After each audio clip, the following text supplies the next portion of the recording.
अंबरनाथ शहरातील विविध भागात सध्या कचऱ्याचे ढीग वाढले आहेत। रस्त्याच्या बाजूला कचऱ्याचं साम्राज्य निर्माण झाल्याने नागरिकांचा आरोग्याचा प्रश्न धोक्यात आलाय।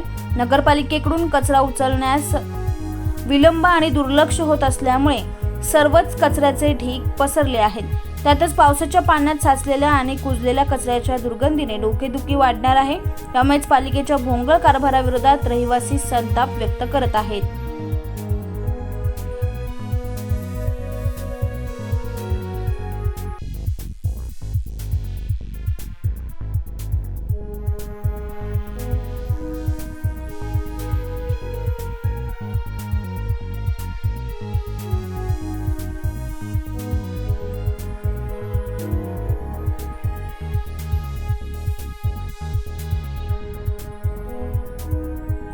Bhilas Daware, PV news, Ambernath.